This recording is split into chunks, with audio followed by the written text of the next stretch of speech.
Breaking news చూస్తున్నాం. 22 ఏళ్ల యువతి దారుణ హత్యకు గురైంది. ప్రియుడి చేతిలో ప్రియురాలు హతమైంది.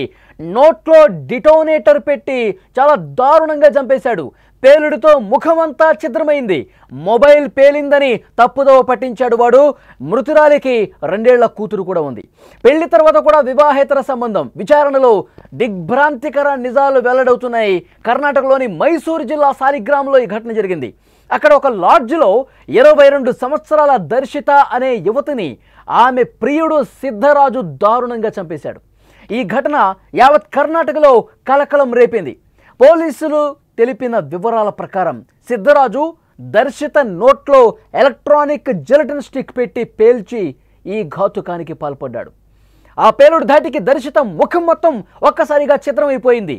గుర్తుపట్టలేని స్థితిలో ఆమె ముఖం మారిపోయినటువంటి పరిస్థితి ఉంది. ఈ హత్య గల కారణాలు ఇంకా స్పష్టంగా రాలేదు. పోలీసులు ఇన్వెస్టిగేట్ చేస్తున్నారు. అయితే హత్యకు కొన్ని రోజుల ముందే దర్శిత తన 2 ఏళ్ల కూతురితో సహా ఇంటి నుంచి వెళ్ళిపోయింది. పుట్టింటికి వెళ్ళిందని అంతా అనుకున్నారు.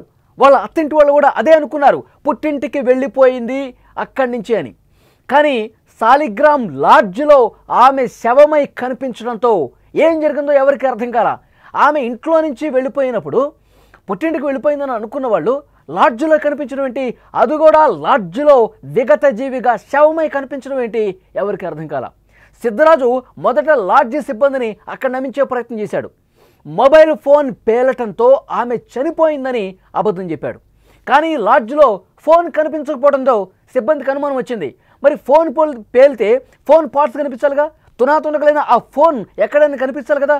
డౌట్ వచ్చేసింది. వీడే ఏదో చేస్తుంటాడు, అమ్మాయిని వీడే ఏదో చంపేస్తుంటాడని చెప్పి భావించి వెంటనే పోలీసులకు సమాచారం అందించారు. పోలీసులు విచారించగా సిద్ధరాజు అసలు విషయాన్ని బయట పెట్టినటువంటి పరిస్థితి ఉంది. ఎంత దారుణం చూడండి. చాలా స్పష్టంగా ఇక్కడ కనిపిస్తోంది. చంపే ఉద్దేశంతోనే సిద్ధరాజు దర్శితను లాడ్జికి తీసుకొచ్చాడని ఇక్కడ క్లియర్గా అర్థమవుతోంది. దర్శితకు 2 ఏళ్ల క్రితమే కేరళలోని కన్నూరు జిల్లాకు చెందిన సుభాష్తో పెళ్ళైంది. సుభాష్ దుబాయ్లో ఉంటాడు. అక్కడ డ్రైవర్గా పనిచేస్తూ ఉన్నాడు. పెళ్లికి ముందే దర్శితకు సిద్ధరాజుతో ప్రేమ వ్యవహారం ఉంది. పెళ్లి కాకముందే సిద్ధరాజుతో లవ్ నడిపించింది. పెళ్లి తర్వాత కూడా వాళ్ళిద్దరి మధ్య ఈ బంధం కొనసాగుతున్నట్టుగా పోలీసులు ఇన్వెస్టిగేషన్లో తేల్చారు. సిద్ధరాజు ఎందుకు హత్య చేశాడు అన్న విషయానికి సంబంధించి లోతుగా ఇన్వెస్టిగేట్ చేస్తూ ఉన్నారు. మృతురాలి కుటుంబ సభ్యులు కొంత సమాచారం ఇస్తూ ఉన్నారు.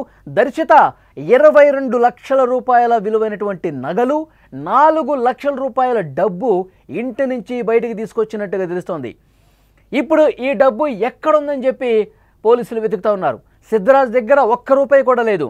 మరి ఆమె ఇంటి నుంచి తీసుకొచ్చిన డబ్బు ఏమైంది? దీన్ని తేల్చే పనిలో ప్రస్తుతం ఉన్నారు పోలీసులు. దుబాయ్లో ఉన్న తన భర్త దగ్గరకు వెళతానని దర్శిత చెప్పడంతో సిద్ధరాజు ఆగ్రహంతో ఈ ఘాతుకానికి పాల్పడి ఉంటాడని పోలీసులు అనుమానిస్తున్నారు. కొన్ని రోజులుగా చెప్తోంది ఆమె, భర్త దుబాయ్లో ఉన్నాడు, ఒక నెల రోజుల తర్వాత నేను దుబాయ్ వెళ్తాను, నా భర్త దగ్గరికి నేను వెళ్తాను అని చెప్పింది.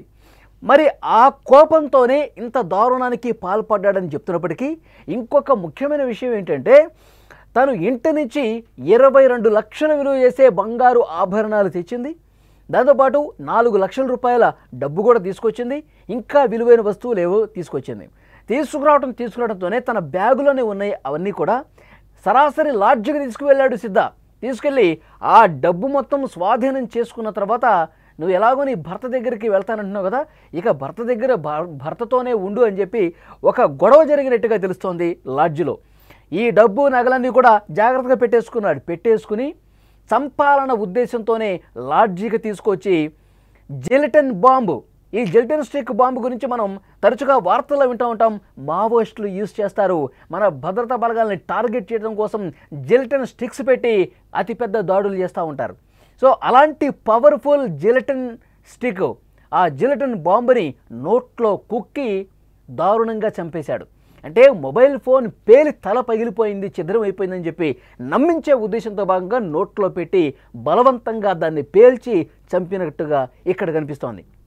అంటే డబ్బు దోచుకోవాలి, తర్వాత నాతో ఉండను, భర్త దగ్గరికి వెళ్ళిపోతానంటుంది కాబట్టి ఆ కోపం దాన్ని మనసులో పెట్టుకొని ఇంత దారుణంగా చంపేసినటువంటి పరిస్థితి ఉంది. ఇంకా ఈ కేసుకు సంబంధించిన ఇన్వెస్టిగేట్ చేస్తూ ఉన్నారు. ఇరు కుటుంబాలకు సంబంధించిన సమాచారం సేకరిస్తూ ఉన్నారు. ఇరు కుటుంబాలతో మాట్లాడి ఇంకా లోతుగా ఇన్వెస్టిగేట్ చేస్తూ ఉన్నారు. ఇంకా ఇతర కారణాలు ఏమైనా ఉన్నాయా, కేవలం డబ్బు నగలు దోచేసి చంపే ఉద్దేశంలోనే భాగంగానే వీడు లాడ్జికి తీసుకొచ్చాడా? సో ఇవన్నీ కూడా వెలుగులో వస్తున్నాయి. కానీ చాలా దారుణమైనటువంటి విషయం, వివాహేతర సంబంధాలు ఎటు దారి తీస్తాయి. వివాహేతర సంబంధం పెట్టుకుంటే, అక్రమ సంబంధం పెట్టుకుంటే ఆఖరికి చావుగతే పడుతుంది అనడానికి ఇదొక ప్రత్యక్ష నిదర్శనంగా కనిపిస్తుంది. సో డెఫినెట్గా పోలీసుల విచారణలో ఇంకా ఎలాంటి వాస్తవాలు బయటకు వస్తాయనేది చూడాలి.